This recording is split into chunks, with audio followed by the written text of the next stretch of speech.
Hopefully he works put as the hard kids on to bed, then get on here. Hopefully he works as hard on that podcast as he does on this podcast, because obviously he doesn't work on this one anymore. He went and played golf and kept us all waiting. Yeah, I'm going to invite a guest on, and then I'm going to make you guys wait for 30 minutes. I've been putting the kids to bed, and then my computer literally took like 10 minutes to fucking start. That's not true.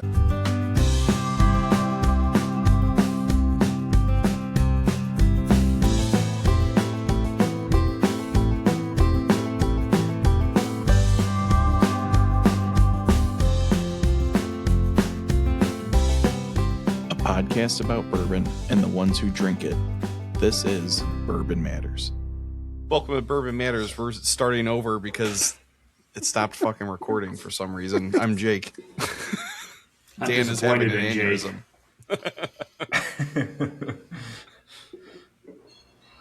This would be way more funny if we didn't give you a bunch of crap about being a bad producer like 10 minutes ago. Right.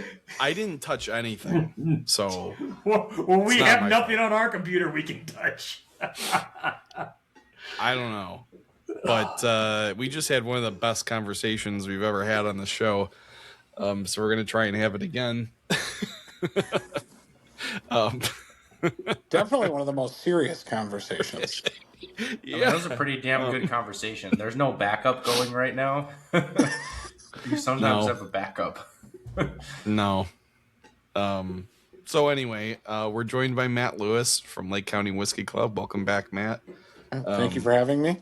We're going to start talking again about the Brown-Forman, Sazerac, and Pernod Ricard bidding war that's going on right now. It's not really a bidding war, I wouldn't say. Well, but first I got to throw in one other tidbit. Yes, Jake's got a really special announcement we need to talk about. This is going to surprise you guys.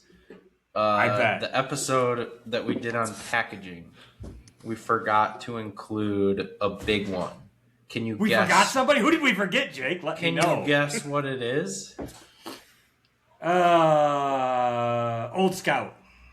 No. Koval's new line of products, Thresh and Winnow. I'm so sorry. So shout out to Neil.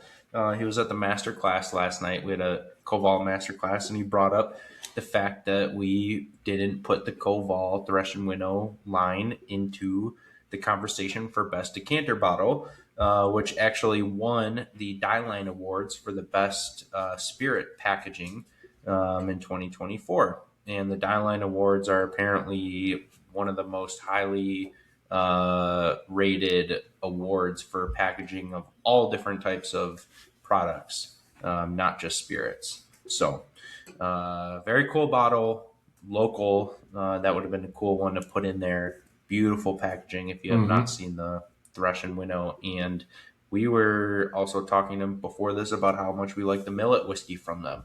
Thankfully for Dan, or else we wouldn't have it in the store. Isn't that right, Dan? Yeah, that's my little Don't shout give out. him credit. Oh, 100% credit on me for that. Jake, don't lie. Credit to Blind Barrels.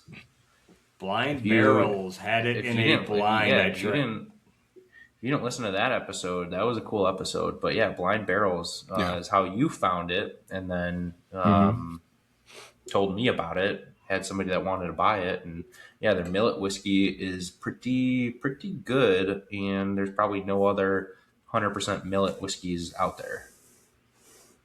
Yeah, and it's like it was. I mean, in Blind Barrel, if you signed up for it, you know it's like. If not, you get 4 blind samples. You test them. You kind of guess what they are. Didn't think it was anything but a bourbon that was maybe finished. Had a really good flavor to it. So, no, glad to help you, Jake. Glad I can. And people say I have bad palate. I told you about that, and it was your favorite. It was the favorite one last night. It was the best selling whiskey last night. Not people say I have a bad palate. Jake R says I have a bad palate. All right, so we are going to talk about the Birthday Bash. But before we get into that, I can't remember if we mentioned it at all on one of the recent podcasts. It was something that just kind of came up quick. A few weeks ago, An article came out that said Brown-Forman had been offered by Pernod, or Brown-Forman was in talks with Pernod Ricard about a buyout of Brown-Forman. If you're listening to this podcast, Brown-Forman, you should know, or maybe you don't because you're new. That is going to be Jack Daniel's, Woodford Reserve, and Old Forester whiskey labels, be the big ones that are under the Brown-Forman family. Talking about possibly being bought out by Pernod Ricard. A few days later, then, Sazerac, owner of Buffalo Trace, came out and said they had put out a $15 billion offer to buy out Brown-Forman.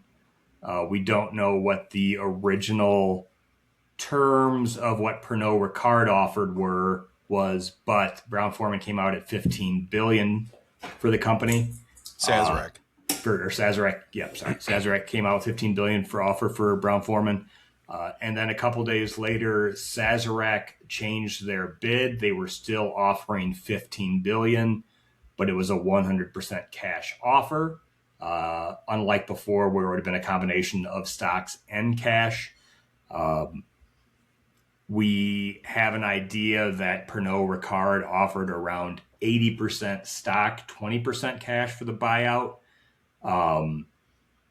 Now, in a Reuters article, a unidentified person that didn't want to be named when discussing private deliberations said that the family views Pernod Ricard as the more prestigious acquirer of Brown-Forman.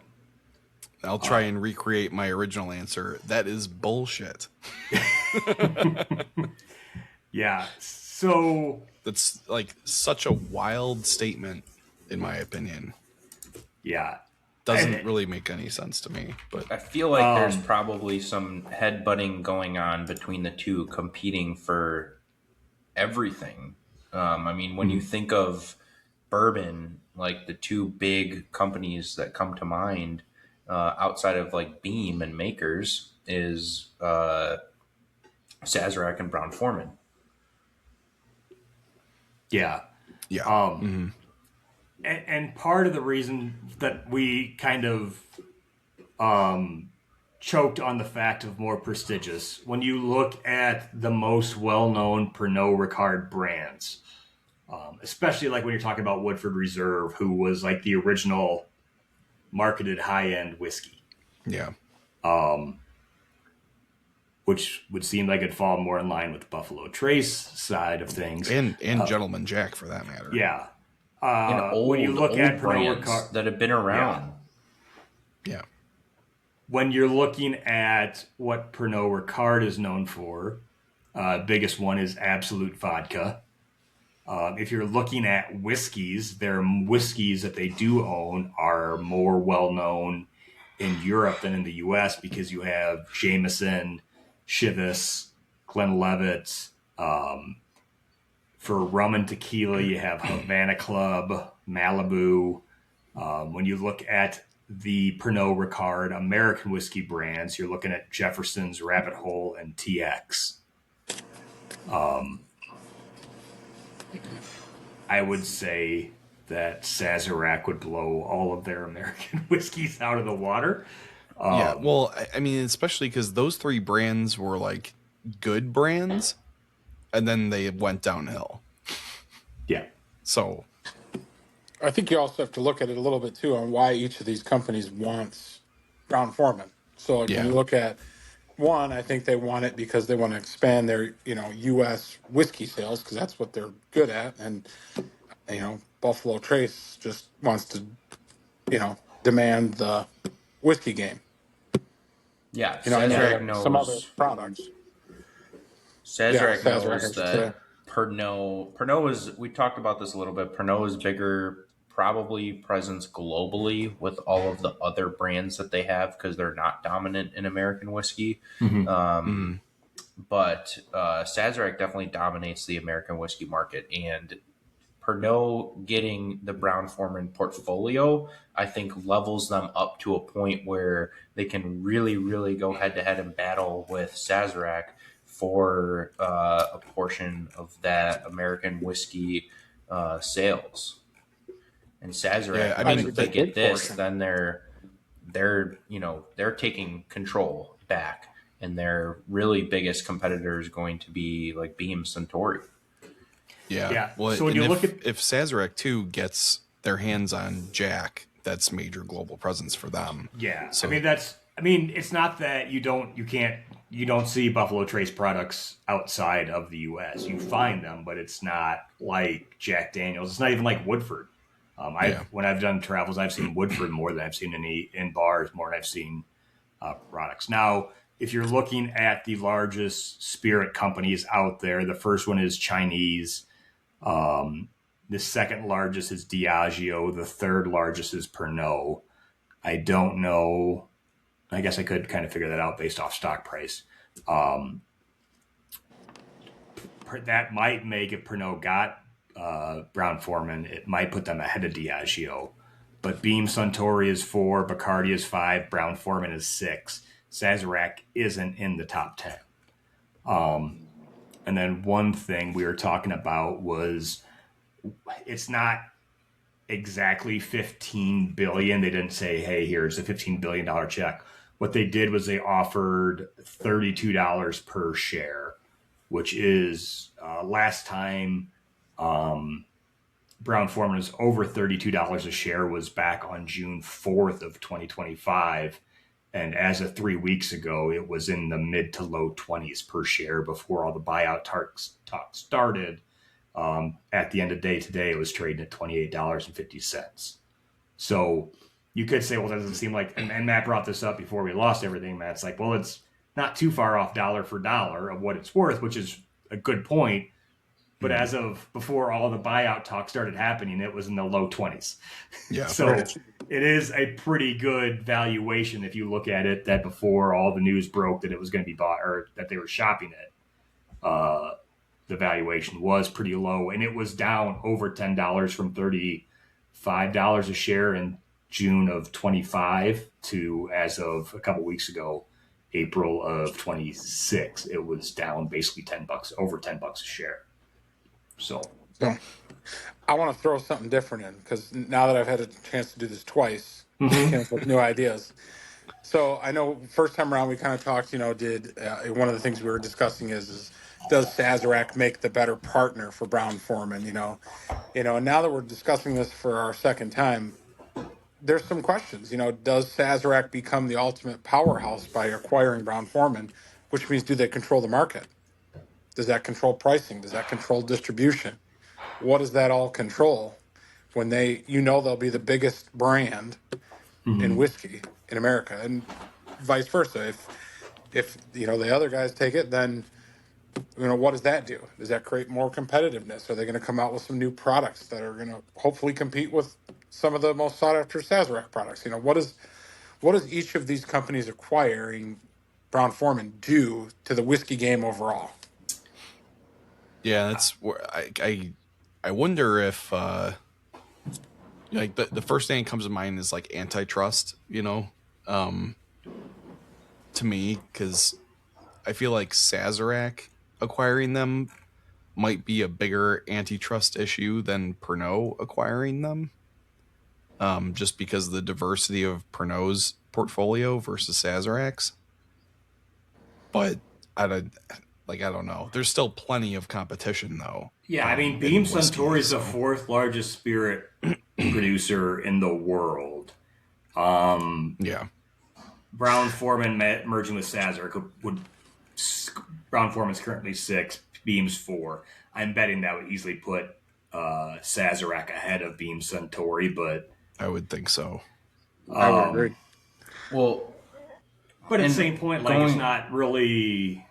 I wouldn't think it would consider on that too much because there's still so much whiskey out there under different brands, different labels, and individually owned that it wouldn't be that. Go ahead, Jake. But also, there's no legacy brands under the Pernod Ricard portfolio. They're all newer American distilleries that they tried to start and they tried to make big and didn't really have. I mean, they're successful, but nowhere near the success of Brown-Forman and Sazerac. Sazerac has done a phenomenal job purchasing old brands like Taylor, Eagle Rare, creating brands. Yeah, Weller, Blanton's, Pappy. They've, kind of revived and brought back these brands to life and have done a really, really, the best job making them desirable. And Pernod Ricard doesn't have that. So for them, I think this is a major battle. These two are probably going to be battling this out, and I wouldn't be surprised if the bids get even higher, because this is a huge swing in how the American whiskey industry is going to change in the next couple of years. Yeah, I think that's a really good point. That, like, I think all three of those brands that Pernod owns were originally sourced or are still mostly sourced. They kind of whiskey brands or purchased them very early on. Mm-hmm. And so with the intent, I think, to turn them into distilling. Well, technically, Rabbit Hole was already on the distilling route. They were sourcing to get started off with, but they started out as a distillery. Yeah, right. Jefferson's is different. Yeah, Jefferson's. But those are all new brands. Yeah, they don't have anything. They don't have a Jack story about Woodford have. Yeah, my great grandfather's yeast and whatever. Like Jim Beam took the yeast home every night and kept it in his basement and didn't let anyone touch it. There's no history, there's no story behind any of these Pernod Ricard brands. So this kind of levels them up a little bit and gives them a little room to play with a well-established brand. Yeah. I think if you're on the consumer side, you'd rather have Sazerac take them over, because I think Sazerac would kind of go in and do their thing where they probably wouldn't do much to Jack, to be all honest. Jack's had their single barrel, Jack's had their heritage blends. I don't think they'd do too much there. I think with Woodford, they could come in and make a couple side labels for Woodford that would, and not coming out on side labels like the Masters collection that's fucking way overpriced for what it is. It's interesting though that I kind of feel like Sazerac would leave them alone more than Pernod would. Yeah, but Sazerac already went after the early times transaction, so they have a little bit of history there recently. Yep. So I mean, the big move for Sazerac is, I think the reason Sazerac looks at it more or less is the international side.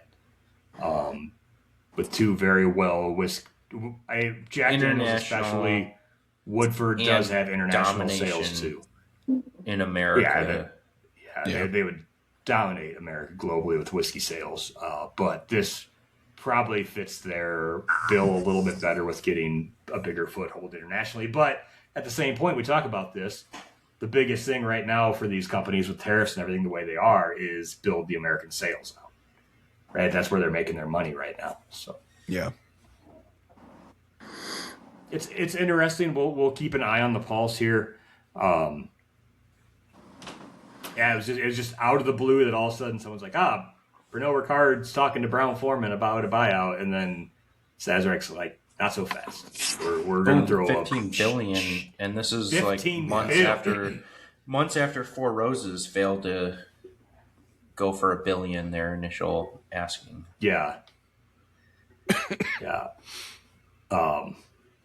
Not only was it 15 bill, then they're like, you know what? Let's just give it straight cash, homie, in the words of Randy. Yeah, which the more you think about it, like I would not think 15 times the amount of Four Roses, especially because Four Roses does have a great presence internationally as well. Yeah. It's probably only because Brown-Forman's public and the stock price is, what it is. And they gotta. Yeah, and I know they're a lot bigger than stock Four price. Roses when you put all their brands together. But 15 times. Yeah, not more, 15 times. That's a lot. Yeah. The sad thing about all of this is about a month ago, I was feeling still real high on my fact that Jack Daniels was probably going to acquire Uncle Nearest, which now I read has about a month to either sell or they're being shut down. I don't think that prediction is coming through now. So does that bring up the conversation that Jack Daniels stole it twice?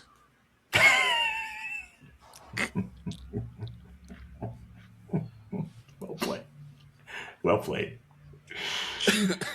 I like that. I like it. Oh my god. Sorry. You got Dan to blush. That's a that's a good one. I like that. Well, isn't that the story that he learned and taught Jack, and Jack took the recipe and created Jack Daniels? No, I don't think it was like it's never come. The story's never come across, and even Uncle Nearest and Jack Daniels have played really nice together. Probably because Uncle Nearest was massively in debt. I thought like Nearest was like his like master distiller until he died. He hired, because he was the master distiller at Jack for a while. There was no bad blood there. No. It's just if you ever watch like their backstory that they tell, it's that he taught this guy to do it, and at the end they say his name was Jack, and he went and created Jack Daniels. That's the story they've put out from what I've seen. I say every story I've heard is that Uncle Nearest taught Jack how to distill, and then he was one of the because it was the big thing was and then he took that technique and started Jack Daniels, which went huge. Yeah, I'm like 90% sure that Nearest Green was an employee. I'm pretty Jack sure Daniels. too, because I think and like Jack most of his family was employed there too. What was it? Because when Jack Daniels got in some hot water because they said they're going to end their DEI program and they were getting trashed online, and then Uncle Nearest came out and they're like, well, technically Nearest Green was a DEI hire back when there was still slavery. So I mean, they have on the one tasting room, they have a plaque of every Nearest Green family member and descendant that's worked at Jack Daniels. I'm pretty sure. Which is pretty cool, but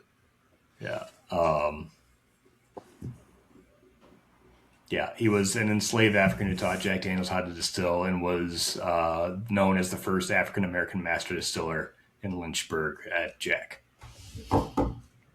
So, all right. Well, thank you for bringing that smile to my face, Matt. Oh, you're welcome. That's what I'm here for. No, I don't think you're here for that. I think you're here to talk about the birthday bash. Ooh, transition. Oh, that was good. That was real good. Yeah. So let's talk about the birthday bash this year a little bit, Matt, because I know I'll be there. I have this weird feeling you will not be there. Maybe in spirit. A little bit dartboard with your face on it. Why did you tell him? The darts are there. We have to put the picture up. Yeah. This year will be our third annual. So it's May 8th, Friday night from 6 to 11. So it'll be a pretty cool event. This year we're doing some couple cool things. We added some additional sponsors this year to make the event a little more exciting here. We got obviously Gold Eagle, who's kind of partnered with us the last few years. We got Tenuda's out of Kenosha grocery store, does a lot of barrel picks. They're supplying some bottles for us as well, a great partner. And then this year, I think one of the things we should definitely take a little time to talk about is it's also Bourbon Matters' birthday. So we're going to partner and do some really good pours for charity. And obviously, I'd love for Jake to talk a little bit about that so people know kind of what your plan is. I've been asked several times who the charity is. Yeah, I don't know yet.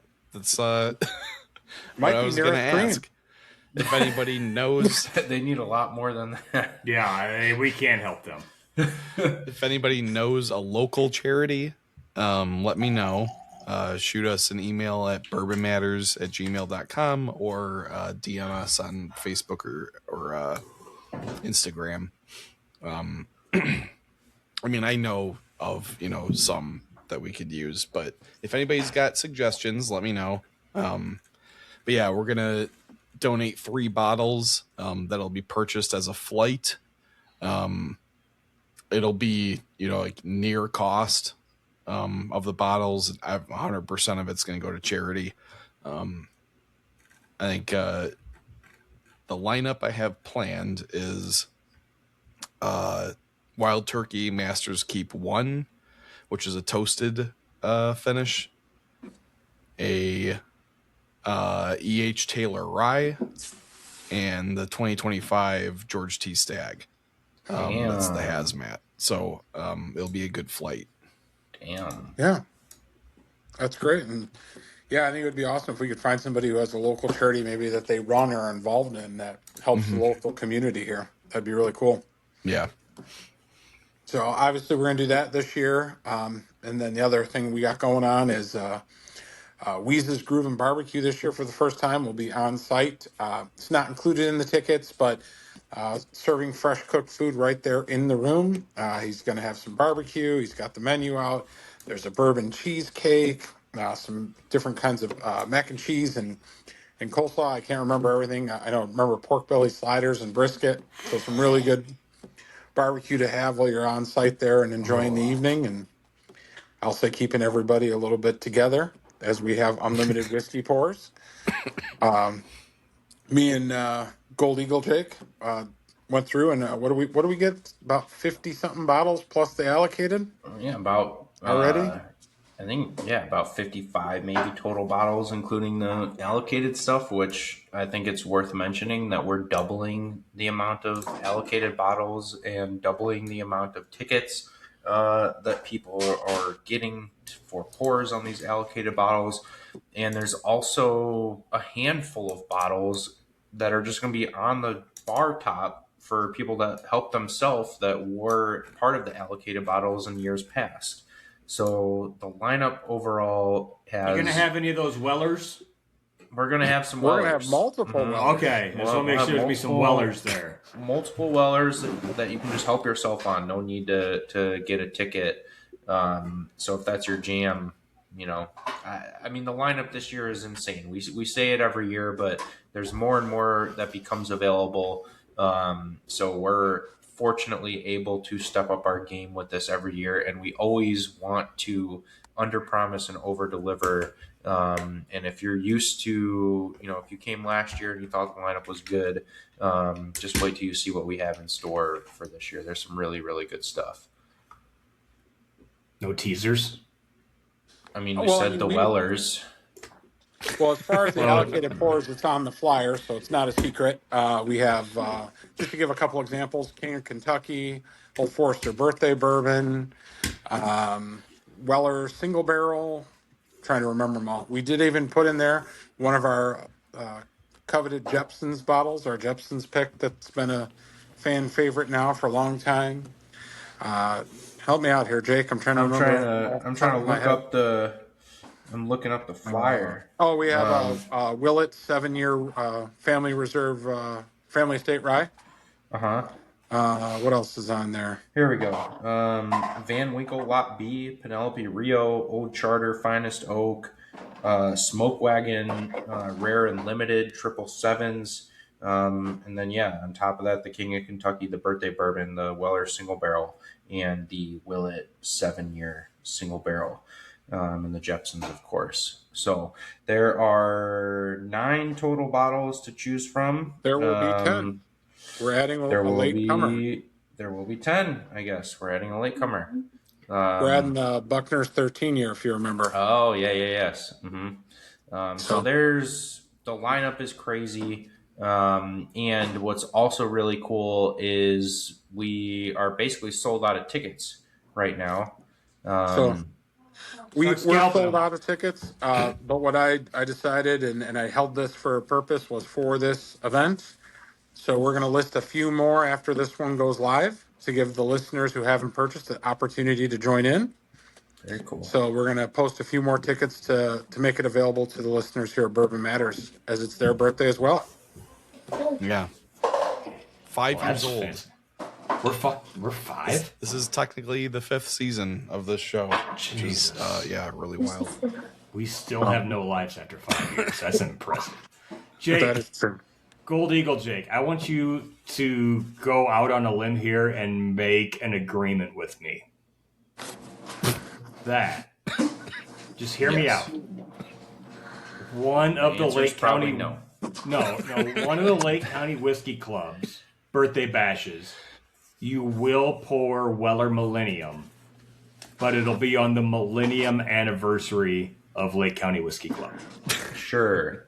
Okay, I just want to make sure we get that out there. Mm-hmm. So then it'll be on clearance. There's also another new thing this year. First year of the new Glencairn? The new Glencairn, which we just received today. It's very cool. It's a new design for the Lake County Whiskey Club Glencairn. You're ditching the classic? So it looks same logo, reversed. It's kind of cool. So instead of, I think it's a better look than it was on that one. It's different. It's different. I think it looks really, really cool right now because we're used to the other one. But it's basically the reversed etch of what we did before. So same logo, but the etching is different. And it looks really sharp. If I actually I took a picture today, but I don't know how to share it up to my screen. Are you gonna have more hats and merch come this to the year? event. Come to the event and have a great time. It's going to be every year. I mean, Jake, you've been there multiple years. Every year we get people saying this is their favorite night of the year. Yeah, it's fun. It's a blast. So it's always a good time. It's just amazing to be able to try so many whiskeys in one setting, and two, just to meet. I think the best part about this is to meet other local whiskey enthusiasts, and just hang out. So, one thing we didn't mention: these people aren't a sponsor, but if they're not a sponsor, but you should be using Uber and Lyft this night. That is on the flyer that we recommend getting a ride. I mean, it's a long day of a lot of good drinks, and I mean, I know we continue to say we did it better than we have before, but again, Jake was there with me when we picked the bottles. I don't think we picked a bottle under $50 to put on the bar. I mean, there's gonna be like $200 bottles just sitting out there for people to pour. So, I mean, we don't have to talk up the lineup more. Like it's gonna be an insane lineup, and yes, everybody should be Ubering. I hope that is very, very clear. It is. You're gonna want to try a lot of the pours that we have available, and there's no reason anybody should be driving out of there. But of course, there are DD tickets if you do have somebody that wants to come as a DD. Yep. And I think that's really cool, Matt, that you're going to open this up a little bit for people that just listen here. Yeah, that's pretty awesome to help the listeners out, especially the ones that are in or around the northeast part of Illinois. Where is it at again? So we rented out the barrel room at Harbor Brewing. It's their, I'll say, event space. It's pretty cool. You're surrounded by whiskey barrels everywhere and garage doors that open, and it's a really cool place, and it's private for us, so there won't be anybody else back there. And nice patio for cigars. Nice patio. Mm-hmm. Yep. Bar service if you want wine or beer. We'll have snacks, small snacks, such as pretzels and things like that for people to munch on. But obviously, you said Weeze's barbecue is going to be there, and then you're also welcome to bring in your own snacks and food as well. Yeah. And generally, Harbor has a food truck of their own in the front by their brewery, which you're more than welcome to go get and bring back to the brewery. Why would you not want barbecue? I would think you would, but you never know. The mac and cheese is getting me really, really close to coming. I mean, I'm going to have some of that mac and cheese. God. Mac and cheese is... Maybe even some of that coleslaw. Oh, yeah. Bourbon cheesecake? Bourbon cheesecake. Oh, yeah. That sounds... Coleslaw can be hit or miss for me. The more it tastes like KFC coleslaw, the better for me. for sure thought you were going to say the worst. No. I don't know how much sugar they put in that KFC coleslaw, but it's the right amount is all I know. Let's see. Matt, what else, for people that don't know, I mean, I'm sure most of the listeners know, so we don't have to dive too deep into it, but like, what is the Lake County Whiskey Club about? What kind of events, Sure. Join the Facebook group, et cetera, et cetera. For me, it's a community that's designed to bring people together that all have a similar interest. I can tell you firsthand, I've met a lot of great friends from this particular group that I would have probably never met before. So it's about bringing together the community under a similar like, which is whiskey. We do a lot of really great events. We do generally monthly blind tastings to give people some experiences on whiskeys without prejudging where they are or what they are. And, that's a really fun thing that we do every month. We try to do different themes.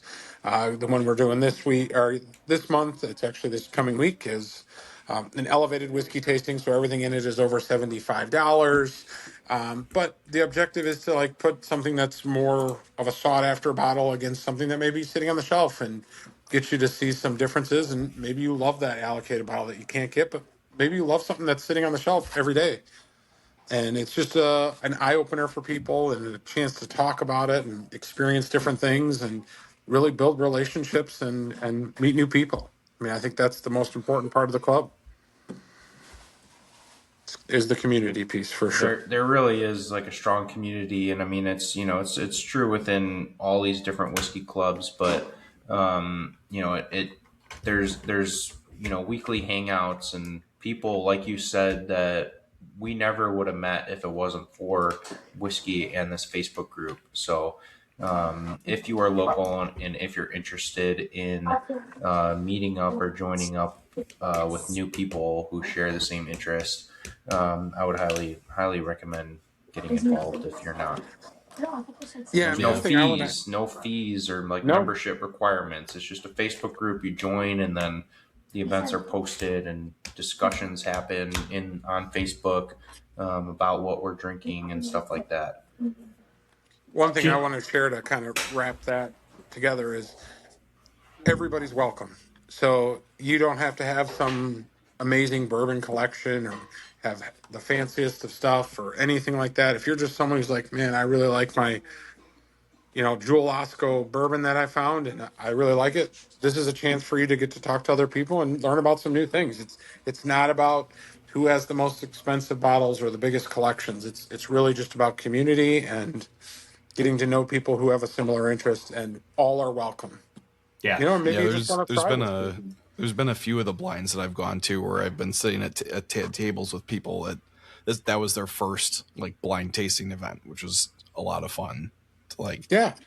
And they enjoy it. Do it for the first time. And to be fair, most people in the club are normal people without big whiskey collections, and they don't look like Snobby McGee up here with his background of 8 million bottles. I'm not snobby.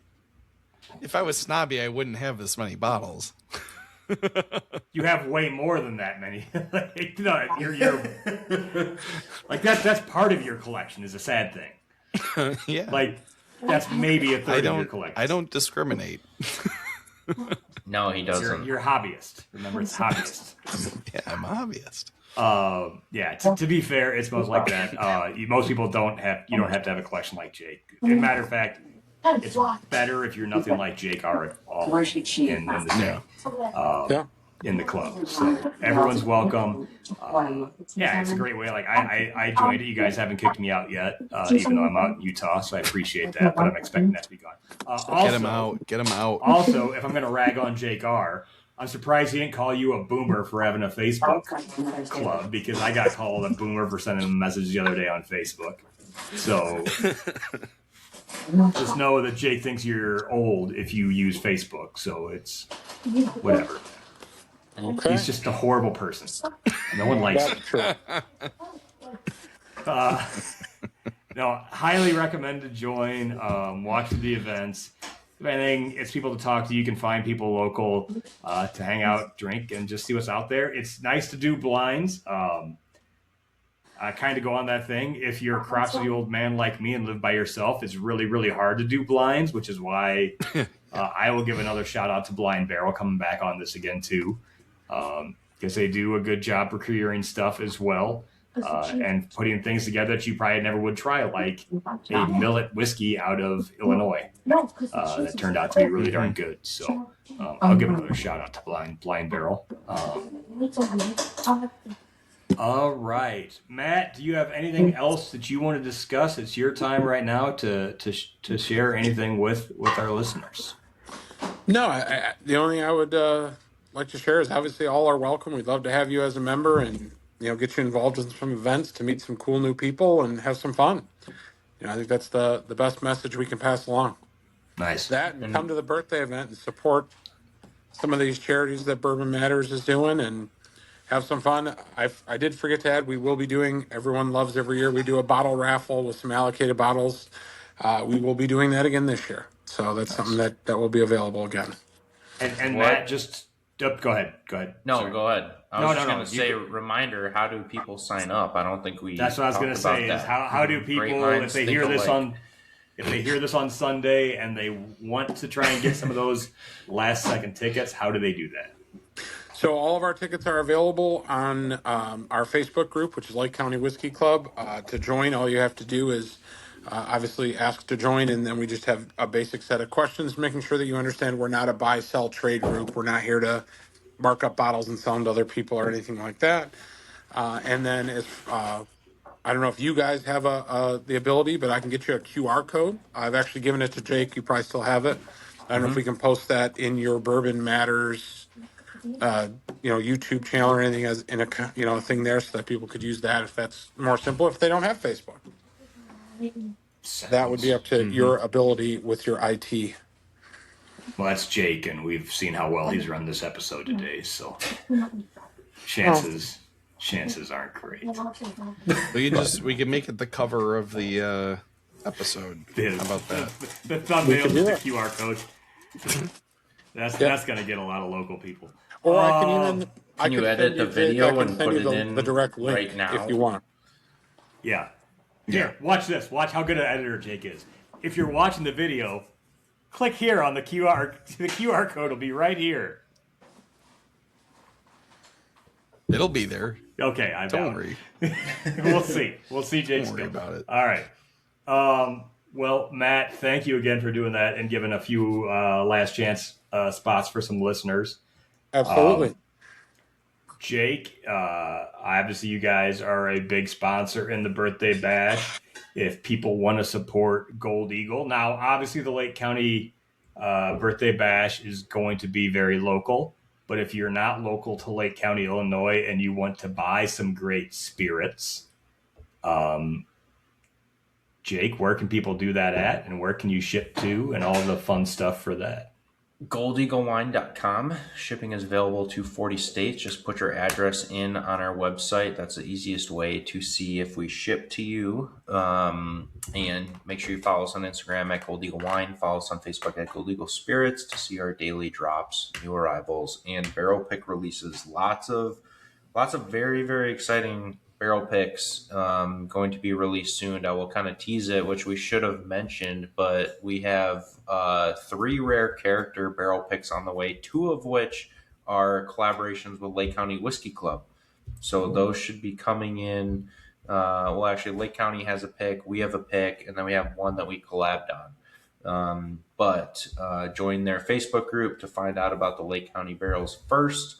And as their sponsor store, they will be available through Gold Eagle as well.